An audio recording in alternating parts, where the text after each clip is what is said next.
Hi, everybody, and thank you so much for joining us today on this episode of Jimmy's Decorative Moments. I really appreciate you tuning in, and we have a great episode ahead of us. I'm joined by one of my favorite colleagues and friends, Renee Sabo of Urban Soiree, and now the Confetti Hour. Believe it or not, since Renee was last on the show, she has started her own podcast, which I was fortunate enough to be the first guest on. Yes, everybody, I was the first guest, and I was very honored to be the first guest. Without much further ado, I want to go ahead and reintroduce you to Renee Sabo. Renee, thank you so much for coming back on the show. I really appreciate it. Thank you for having me back. How does it feel to be back? Well, I feel honored that you would have me back twice, and it feels pretty crazy that I was here a year and a half ago. Oh my, it was that long ago. It was a year and a half ago. And look how much we've done. It's really crazy. You were my second episode. Oh, wow. Oh my gosh. I know. I haven't aged at all, right? No, you were exactly never. the same. Yeah. You just feel different, though. I do. I have a different, I guess, we're in a different stage now of the business. What is the stage? Tell me. So I think where were you last year versus where are you now? Okay, I love that. So last year I was 2 years into my business. I had just left my part-time job to be full-time in Urban Soiree. I was already doing Urban Soiree for a couple years before, but I kept that part-time job because it's hard to go from, a job to a full-time entrepreneur. So I think I was really hopeful last time I was here, but I was also a little unsure, I guess, of the future and the path. It's scary, right? To just dive in and hope that all the bookings are gonna come. And I think I've always had a good sense of my client and the services that I offer. But in the last year, I've done so much work on my business and myself to get to that point. So I finally just feel very confident and just, I love it. I have a lot more clarity of my brand, what I offer to my couples, who my ideal couple is. I think the biggest thing, I can give you an example, is that since I first started, and I was kind of in the transition of figuring this out last year, so I feel like now I've just finally honed in on every process. But I was struggling to find the balance between having these really beautiful custom designed events for my clients, but also there's just certain things about wedding planning that are always going to be wedding planning, right? So the logistics and the time frames and when we need to be doing things with my clients, those are all always going to be the same, or at least around the same time period. So I've really done a lot to kind of find that balance with giving my clients a custom design plan and experience. And since I was here last, I only offer one service now. I used to offer all stages of planning, and now I remember. And I was doing double the amount of events, and there's nothing wrong with that, but for me, I knew I wanted to be heavier on the design end. So now I just offer a full service planning, design, and event management experience, and I take on 10 weddings a year. Well, Renee, you know what's funny, honey? Yeah. It's as I'm hearing you talk, I remember last year, it was, everywhere I went, Renee is so busy. Everyone just always knew how busy you were. And it was just oh my God, Renee is so busy. Which I think is good at the beginning. It is great. But I don't want to live that way forever. And it's same for you, because I'm always right after Jimmy. Because you started your business 6 months prior to me. And I still remember our date at Regal Beagle. I'll never forget that. That was a big dinner for us. Now we didn't know then, though. We didn't know because we didn't know I knew what your future would be. As I sat there with you, I didn't. I was Jimmy's telling me I'm going to be okay. I knew what your future would be, and I consider myself a very intuitive person. I do too. My elbows vibrate. But I do. I remember sitting there looking at you and just knowing that you were going to be successful and you were going to attract all the things that you wanted because you were determined and you were focused, right? Well, that's I think how I feel about you. Thank you, I appreciate it. But in a similar token, it's you do after all that booking and being so busy, there's always people in our industry that you're just oh my God, they're so busy. I think that some people like that and they chase the busy. I know certain planners that they really love offering those 3-level services, and I guess for people that don't know what most planners offer, day of, partial, and full service. when I worked for 2 other luxury wedding planners before I started my firm, I didn't know there was another option. I thought that I always had to offer all those levels. Well, and that was interesting. because you're trailing behind what you know, right? Yeah, And I mean, I consider them legacies, these planners that I had the pleasure to work for. And just because that's how they run their business, it didn't mean that I had to run mine that way. But it took me a little time to understand that. So with that being said, a big part of my structure of a brand is that I've really introduced this idea of media into my company, and with the Confetti Hour podcast, which I didn't have when I was here last. I remember. I launched it in January, and Jimmy was my first guest. I hope most of you have already heard it, but if you hadn't, go listen and subscribe. I remember I was in Atlanta for the Super Bowl or whatever. Yes, and it I was remember I remember sitting in the car in downtown Atlanta, and I put it on the speaker, and I just sat there and listened to it, and I was like having so much fun listening to it. Yay! I absolutely That's exactly what I want. I had so much fun listening to it, and I just remembered being in your studio. And just, God, it just really takes you back. And I just feel like, Renee, our relationship, it's like, there are these little checkpoint moments, and you like our Regal Beagle moment, right? And then it's like, when you took the job at the aquarium, and you were a huge support to me what those then. questions were like, and then it's just so many steps, and like I love our conversations because I'm able to kind of make sense of what happened to me, right?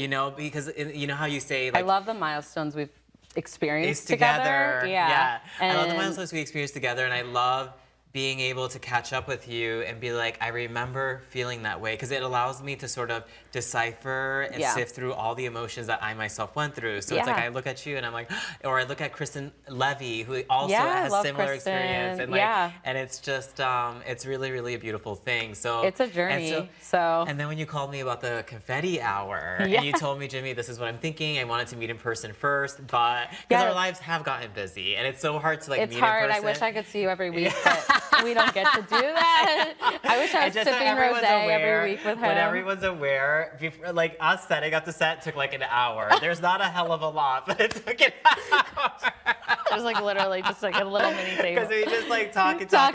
Yeah, that's the problem. Is like usually when I have time to spend with you, I know I need to we need to milk every second. Yeah, I know it needs to be like a good amount of chunky time because I need my Jimmy time. But no, the podcast for me, you were like such a natural first person to ask because of everything that you do here. I mean, the way you're inspiring our community through media. I'm inspiring. You don't even know. If the people that listen to your episode, this sounds about right. But no, you are, because I mean, I was saying this earlier, but the reason I started the podcast, actually, I'll be completely honest, and you will hear it here first. Exclusive, everybody. Exclusive. I had no idea what I was doing when I started my podcast, and I'd like to say I've come a long way, just like I'm sure you have with this, but I knew that I had a voice, and it's not quiet.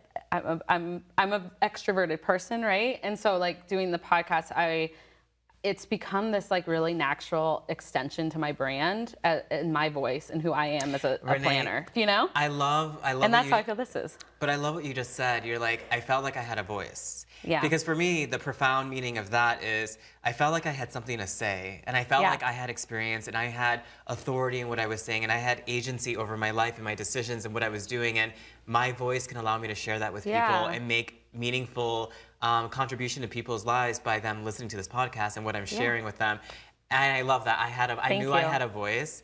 And now you're using your voice. Yeah, and I think that's you were awesome. A big inspiration to me, Jimmy, though. Thank you. I don't know. You are. I don't know how this is a lot, you guys. This is a lot of work, and I feel like you're doing it because you love the community. You love what you do. It's very evident that you were passionate about what you're doing. But I don't think either of us realized what we were doing for the community when we started those outlets. I think now it's become my favorite reason for doing media. No, I love it. I absolutely love it. And to your point, it's like, we're constantly growing and constantly honing in. And so now I feel myself at a point where I'm like, well, what do I want to do with this all? Here I have this, I have, all these little projects that I'm working on, and like, of course, like my business and the weddings, etc. And it's just like, what do I want all this to, what voice do I want to give all these things? Yeah. Like, what do I want all these things to say, and what legacy do I want all these things to leave behind, and what impact am I making? What impact do I want to make? And I think, it's so hard to like take time to think about that stuff because we're so busy with our weddings and our couples, and it's like, how do you do your like yeah like I feel like we're like running all the time towards the next big thing, but I think may that's I just important. share, Renee? Like I finally feel like Yeah. like I'm not running or I'm not I don't think you're running anymore.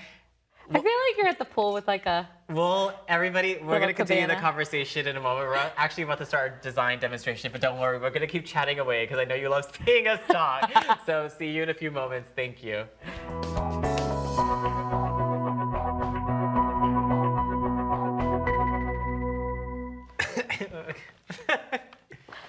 Oh my gosh, Renee, can you believe the market was so busy? Oh, it's so crazy, there's but so thank many you so people. much for bringing me. Of course, oh my God, it's such a pleasure. I love bringing people to the It was market. so much fun. We got a lot of goodies. I know, and all the beautiful products available in September now. Like, so I'm just gonna show you. Let's put that little bundle over here, Okay. but we're gonna unwrap this, and like, this is what usually happens whenever I get flowers from the market. I always just sort of open them up in my studio. Okay. And then, I kind of like examine it and just make sure that it's nice and beautiful. And then I'm gonna, they always come with rubber bands. So I'm gonna cut off the rubber bands just like that, just like that.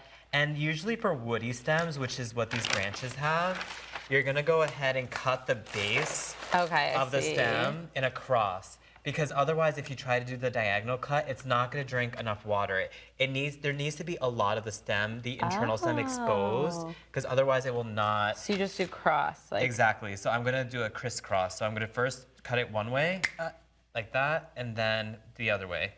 And that creates a nice cross, and then you just go ahead and stick it in the vase. Very like interesting. that. I'm gonna kind of quickly yeah, you do your thing, and then I can help. This. But I'm just actually gonna stick it in the vase for now, and then process it properly, but I at least wanted to show you how to do that. Okay. And then same thing with these, so we're just gonna open these up quickly. Okay. So we can get started. And I think you'll like one of the arrangements for making, Renee, because it kind of, it's an homage to our wedding. How fun! That we have. Do you want me to just throw these in? Yeah, then, you can just throw and then them we'll in. process them. And usually, folks, as I've mentioned in previous episodes, whenever we process flowers, we always cut them the end of the stem at an angle. So that's what I'm doing now. So that we just kind of toss it into the vase. So let's do that. And then we're just gonna put this in our little waste pile down here, and then open this up. So fun. I'm very excited. Yeah, I love. Well, because it's it's funny because you're the planner, right? So you're involved from the logistical and the coordination perspective. But this is what happens behind the scenes. I know. And I really enjoy it.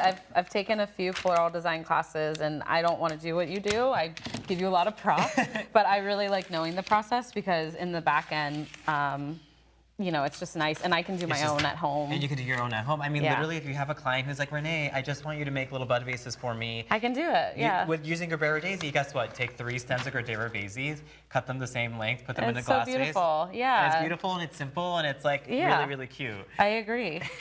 But no, I give you guys a lot of props for, you're always lifting vases and water. But I will say other planners, I recommend taking a floral design class because there's often times where the florist has dropped off and left their stuff and a caterer has, maybe we've moved it and it's gotten a little disheveled. So for me, those classes really help because I can put things back and it's easy because I know what foam you're working with or wire, whatever. So. And we're gonna talk about foam today too, folks. Yeah. Do you want to put this in that little? Got Thank you. you. And then we have our last bunch over here. I'm so excited to make these arrangements. This is gonna be really fun. I feel like ooh, what is? I love it. So this is what you picked out at the market because I was like, you're like, what is this? Well, he had a few that I didn't see him grab, so. Well, it's I got so distracted when I was talking with Tommy Wholesale, who's also been on the show. Jimmy knows everyone at the market, so it takes a while to go through it, but it was really fun. I love them. No, I love them a lot, honestly. And I love all the workers there. I love even the folks who clean up after all the clients and customers shop through. Should I put through. this here? Yeah, let's just put that there. And I think we'll hold off on putting this bunch in water. I'm just gonna go ahead and set it off to the side. Okay. And these are really pretty. I'm actually using these in a bouquet this weekend. I love those little, what are they called? These are chamomile. And so the bride really loves sunflowers. Yes. And she really likes it's gonna be a lot of greenery, Yeah. a lot of sunflowers, a lot of stuff. So I love those little dainty, whimsical wildflower. Can I be honest with you, Renee? I'm starting to fall in love with them. I think That makes me so happy because everyone that knows me knows I'm very much a romantic, whimsical flower girl. so listen. And I think that our wedding that's coming up really Yeah. soon, I'm really excited to like, integrate that approach. Yes. So it's like, and a lot of people don't know this about me, but I am very versatile as a designer. I do a lot of You work. are, yeah. I do a lot of work. For different cultural institutions, and usually when I do gallery openings, it's a different exhibit, right? It's a different artist. Right. So my work has to sort of reflect whoever the Yeah. artist is. So, but I am. That's interesting that you say that because I always tell people you're very versatile with my clients. So I could bring you, this moody wedding at the BPL, with my bride who's this wonderful interior designer and she wants very eclectic. Or I can bring you a tented wedding that wants these like beautiful farm tables with like a really whimsical, ethereal look. And you do either for me. So Remember our suspended installation that the yes, yes. Last year, another thing from last year is we were talking about how we had 2 wonderful winter weddings. Oh, that's right. And they were so wonderful. Oh my God. Jimmy did this incredible installation my that God. was just so dreamy and moody, and I loved it. So I actually, I brought this container, and I'm trying to debate. So I brought this. what's that for? So this is for an arrangement, so we can actually open it. Oh my God. So I think we should use this That's one. so fun. Let's do that. It's very BPL. Okay, the first thing you want to do when you have a vessel like this is you want to line it because it's a very non-traditional vase. This is not like a glass vase. So if you pour water in here, it's going to spill all over the place. Or if you put any sort of It's going to ruin it. So we're going to go ahead and line it, and I have this blue liner. So I'm going to cut it so that we can actually use it in our design. And you're going to see how I line it and then how I can kind of trim it so it doesn't show. So people won't see this blue liner, right? Okay. So, and I already have some Oasis soaking, but I'm going to show the audience how we do Oasis. I know I've showed you guys before how we process Oasis, but I'm going to show you once again because we might have some new people watching the show today. So you get a little piece of dry Oasis block, and you can actually order this on Amazon. Also find it at Michael's. I, of course, got it at Jacobson, which is one of my favorite stores on the planet. Jacobson is the best. Jacobson is the best. I've ordered that off Amazon and done like bridal showers with it, but I'm excited to see Jimmy teach me the proper way to use it. So this is, black plastic bucket. You can use any kind of vessel that you can fill with water to submerge a block of Oasis. So, you kind of want to measure how much Oasis do I need, and I'm gonna measure it by placing it, on top of the actual vessel, and then I'm gonna cut. So I'm gonna go ahead like this. Gotta use my knife, my butcher knife. Yeah. I walked in and that was on the table. And then I'm gonna go ahead and this is sort of the quantity that I wanna process an Oasis. So what you do, I actually have another piece soaking in here, is you drop it on top, but you don't force it down because what happens when you force it down is fine. You lift it out of the water and it looks wet, but in reality it's not wet inside. The inside will look dry like this. Wow. Like what it originally looked like because it didn't have an opportunity to really fully soak. So this is like soaking it in. So this is literally soaking in it, and it doesn't take very long. Like as you can see, Renee, it's already pretty much soaked. So no, it's like already sinking. So in that case, I'm gonna go ahead and just lift out this piece of Oasis because we've already kind of invested ourselves in it, and then I'm gonna pull it out like this, and then place the bucket to the side over here. And now here we are back with our vessel, right? I've already lined it with the blue plastic, and I'm gonna place the block of Oasis on top. So then I'm kind of feeling it, and it feels a little bit too big still. So what I'm gonna do is cut. And I'm actually gonna use this so we don't get our tablecloth all wet. I'm gonna use this over here. So and then it's still cut like a little too big. It's a little too big, so I'm gonna cut it like right here, go like that. I'm gonna cut a little bit off the sides, just giving it a nice little trim, and now it fits perfectly in our container. So then I'm actually gonna cut it even more because I don't necessarily want so much of the Oasis to show above the container. Yeah. Sometimes you can, and that's fine, but in this particular instance, I don't want so much foam showing. Okay. So I'm gonna go ahead and cut it in half, and then place the block of Oasis inside, and there we go. Oh, wow. So now I'm gonna go ahead. That's really great. Exactly, and I'm actually gonna trim some of the blue too, so it's not, You know, and this is, you know, and it's funny. It's like someone might look at this and think, oh, is that kitschy? Is that weird? But honestly, folks, like, depending on the type of flowers you use, this can be a very elevated high-end design that really is just thematic. You know, if we were having this event at the BPL, guess what? There's books everywhere at the Boston Public Library. So it makes perfect sense to use this, but you can fill it with orchids, you can fill it with all different types of flowers, and it could be a really, really beautiful design. So absolutely. And I've transitioned, and this Renee, is the honestly. The mechanics. And this is the mechanics and how you actually do it. Anybody can do this. I promise you, anybody can be a designer. Whenever I teach workshops at the Boston Center for Adult Education, we have people who come inside who've never even bought flowers. Oh my god. And then they leave there with an arrangement that they make on their own. So cool. After like an hour. Well, and that's what I mean is like I invest in those, you know, also just for enjoyment, but I think it's really nice to be creative, and it takes your mind off of the busy of the day, and it's fun to learn a new craft. Yes, exactly. So I'm gonna go ahead and keep trimming this a little bit, but Renee, if you wanna pull out some of that flower, which is the alstroemeria, give me 2 sunflowers. Okay.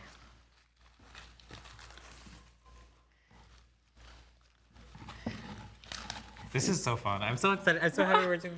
I'm so happy to be back. I'm honored. Have you already? Am I your first guest to come back, or have you had? Benita. Oh, okay, that's right. Well, she's awesome too. So. She was one of the first, but I think I'm going to be having lots of familiar faces. You know, it just depends on the season. It depends on the moment. It depends on the feeling. Yeah. You know? So it depends on a lot. This felt obviously. like a perfect time for us, so I'm excited. I'm actually the first thing I'm going to pull is some of this. I love this branch because it has these red berries on it.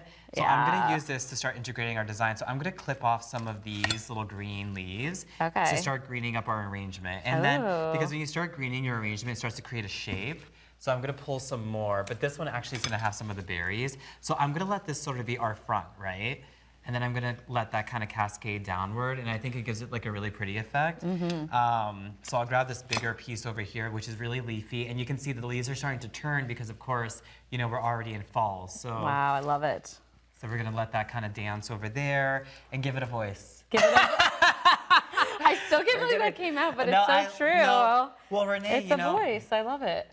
Can I just say one thing too? It almost feels like you're giving your guest a voice too. Like that's like my hope, you know, is that I think we can all really learn from each other. I mean, look at what you're doing for us here, and it's important that, you know, we recognize that, you know, and that we can keep bouncing off of each other, because no one really grows by just staying still, you know? We don't live in a vacuum. No, exactly. So I love, I want everyone to have that voice on my podcast. And actually, that's one of the biggest things I've had to practice, which I don't know if you've had to do that for this, but is listening more on my end, because I am very chatty, but Renee, it's not about me. It's about my guests. So. I gotta say, I feel you, because that's something I've learned from doing the show is like, you have to listen. Yeah. Like that's the biggest thing. You have to absolutely listen.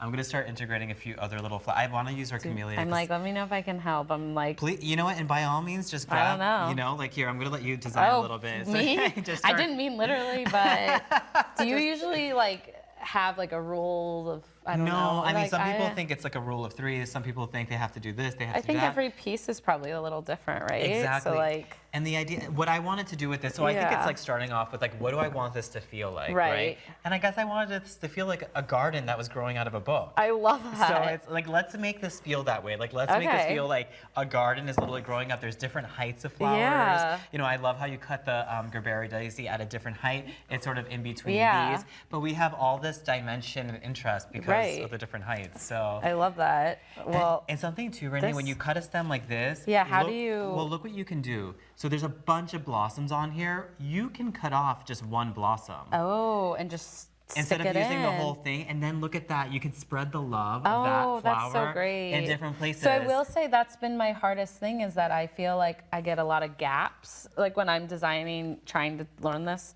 And so that's really nice to know. You can just kind of like chop off what you need, and then. And starting off by greening your arrangement is really the foundation. That's the foundation, because then you'll never have to worry that you'll have a gap. Oh, because if you green your arrangement, you add all the greenery first, guess what? There's no oasis is going to show, and the mechanics are not going to show. Right. It's very challenging as a designer to start with flowers and then they start with flowers and then try to add greenery afterwards. Yeah, it doesn't work, right? You green it, Yeah. and then you can add your flowers, which is great. That is great. And so like we're facing the camera right here, so maybe Yeah. I love how like they're going in different directions, but let's maybe have another sunflower over here, or Oh, your sure. daisy. I'd like to see Yeah. a third sunflower, so let's do a third sunflower. Okay. And but I love like the How coloration. high do you think? Like, Whatever you think. Like I think kind of like in between. Like that one I love. I'm gonna turn it towards you. Yeah, that's really helpful. Yeah. I feel like. So have it facing you, and Let's then you see. can kind of play. But I think you'll know. You're a very creative person. You know what you're doing. Me? I don't know. Yes, you are. I'm creative with my own. You're I mean, everyday I creative love- Boston. Oh, Of course gosh, you're creative. yeah, Well, tell us everyday. a little bit about that. We have a few. Oh. We have a few minutes, but just give us a Few quick. minutes, yeah. So a fellow photographer, Lynn Redsnick, and we have a side business that is for educating small business creatives, and we put out free resources and workshops. One of our recent things that we're doing is called Coffee Chat Series. So it's just really cheap ticket, $20, $25, and you come do a little session with us on Coffee Chats. And last week, I mean, we did styled shoots, what you're doing wrong and how to fix it. That's really clever. And then next month we're doing branding, how to, have a consistent brand that really like voices who you are as an artist.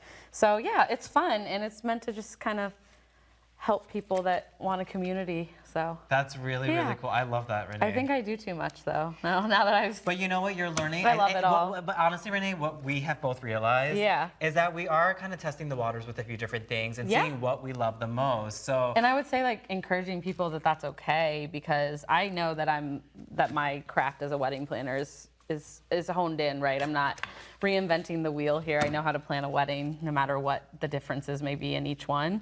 But doing these different outlets are really keeping my creativity fueled, and it's fun. Exactly. So And I get to share it with the industry. the people you love. With the people I love, like Jimmy. This is so cool, though. I'm loving the way So that's look how turning quickly we out. made this. I'm sorry I didn't give you your other Gerber daisy. no, you're fine. So let's include the Gerber. Okay. And then we're going to. Well, She's- where should I? You do the final step. Me? I'm gonna Oh. go. I and feel then like we're gonna, she's like a and then we're loud gonna turn it for our one. audience because we have a few. I'm getting the warning that we have one more minute left. Oh so. no, that might be too high. If it's too high, just make it shorter and Then stick put it yeah. back in where. Yeah, that's something with Oasis I had a question about. It's like you never want to leave empty holes, right? But again, if your Oasis is properly greened and there's enough coverage, then you don't have to worry about that. Okay. What you do want to do is never take a floral out and then stick it back in somewhere else without cutting it. Got it. That's Because right. if you don't cut it, Yeah. it will still be clogged with the Oasis. I see. So folks, from the front, you can see we've already styled our very garden-y arrangement with Yeah. all these florals at different dimensions and different heights and all these different textures with the berries and the sunflowers. I love this type of arrangement, and it's impossible for you to go to somebody's home and them not be excited by receiving a gift like this. We're just wrapping up, folks. First of all, I want to thank Renee for coming on the show again. Thanks for having me. I love your show. I'm a you. big fan. So. Thank you very much. Love it. Thank you. Really and truly, like I'm so appreciative. It's so awesome watching you blossom a year and a half later. You too. No, and just seeing how like every single project you've done and like finding your own voice. And I feel like we're all finding our voice, right? Yeah. We're all finding that Yeah. thing that inspires us and keeps us excited and keeps us good. And you're giving people a voice to share their stories on your podcast. And I think that's a Yeah. beautiful blessing. Thank It's a you. beautiful thing. Audience. So you'll come back? Am I being invited back to the You're Confetti? invited back on the Confetti Hour always. So. Thank you very much for tuning in. I hope you enjoyed our fall-inspired arrangements as well as the conversation. Until further ado, see you next time. Thank you. Bye. Yay! That was so great. So